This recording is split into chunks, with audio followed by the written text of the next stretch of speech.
Hello বন্ধুরা, আমরা food SI এবং ডাব্লিউবি ক্লার্কশিপের জন্য গুরুত্বপূর্ণ জিকে ক্লাস প্রস্তুত করছি।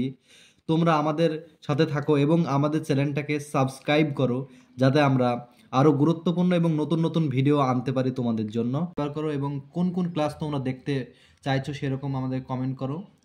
আমরা কিছু কোশ্চেন তৈরি করেছি এবং সেগুলোর বিশ্লেষণ এবং চুলচেরা বিশ্লেষণ হবে, তোমরা দেখতে থাকো। প্রথম প্রশ্ন, কার রাজত্বকালে জবত বা জাবতি ভূমি ব্যবস্থার প্রচলন হয়? এর সঠিক উত্তর হবে আকবর। আকবর আর কি যে জাবতি বা যাবতীয় প্রথা অর্থে নির্দিষ্ট এলাকার জমি পরিমাপের পর জমি পরিমাপ করে এবং জমির উৎপাদন শক্তির উপর ভিত্তি করে যে কতটা রাজস্ব দিতে হবে তার ভিত্তিতে তিনি যাবতীয় প্রথা প্রচলন করেছিলেন। এবং আকবর এছাড়া দহশালা বন্দোবস্ত প্রচলন করেছিলেন। আর এগুলোর তার যে অর্থমন্ত্রী তিনি ছিলেন টোডরমল। 2 নম্বর প্রশ্ন, মুসলিম লীগ কবে প্রতিষ্ঠিত হয়? মুসলিম লীগ প্রতিষ্ঠিত হয় 1906 সালে। 1906 সালে ঢাকায় প্রতিষ্ঠিত হয় মুসলিম লীগ। এই মুসলিম লীগ প্রতিষ্ঠা করেছিলেন ঢাকার নবাব সলিমুল্লাহ। এবং এই মুসলিম লীগের প্রথম যে সভাপতি ছিলেন তিনি ছিলেন আগা খা। তারপরে প্রশ্ন, এই মুসলিম লীগই পাকিস্তান প্রস্তাবের দাবি করেছিল 1940 সালে এবং জিন্নার নেতৃত্বে পৃথক পাকিস্তান গঠিত হয়। 3 নম্বর প্রশ্ন, ভারতে রেল ও তার ব্যবস্থার প্রচলন কে ঘটান? ভারতে রেল ও তার ব্যবস্থার প্রচলন ঘটান, এর সঠিক উত্তর হচ্ছে লর্ড ডালহৌসি। এছাড়াও তিনি ভারতের ডাক ব্যবস্থার প্রচলন ঘটিয়েছিলেন।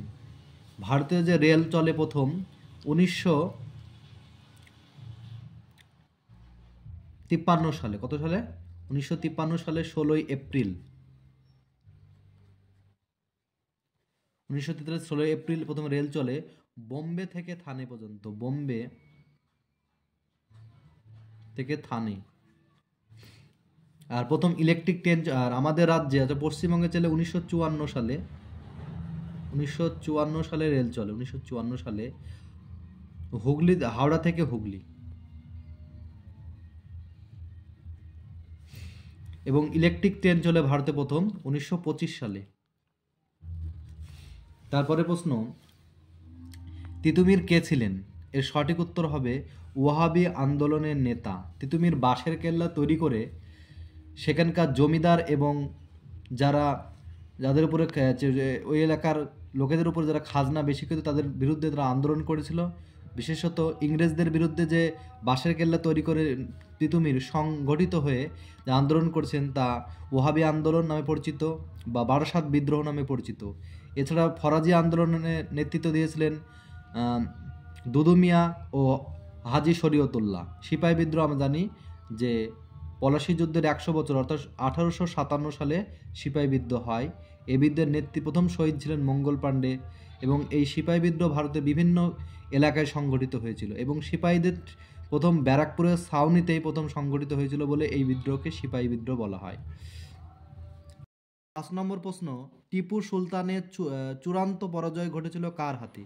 টিপু সুলতান ছিল কোথাকার শাসক? মহীশূরের শাসক। দক্ষিণ ভারতের মহীশূরের শাসক ছিলেন। মহীশূর শাসক ছিলেন টিপু সুলতান। টিপু সুলতানের আগে ছিলেন হায়দার আলী এবং তার পুত্র টিপু সুলতান মহীশূরের বিস্তৃত এলাকায় তারা শাসন করত। তো টিপু সুলতান পরাজয় হয়েছিল লর্ড ওয়েলেসলির হাতে। মোটামুটি 4টি ইঙ্গো মহীশূর যুদ্ধ হয়েছিল। তার মধ্যে শেষ যুদ্ধ হয়েছিল 1794 সালে এবং এই যুদ্ধেই টিপু সুলতান নিহত হন।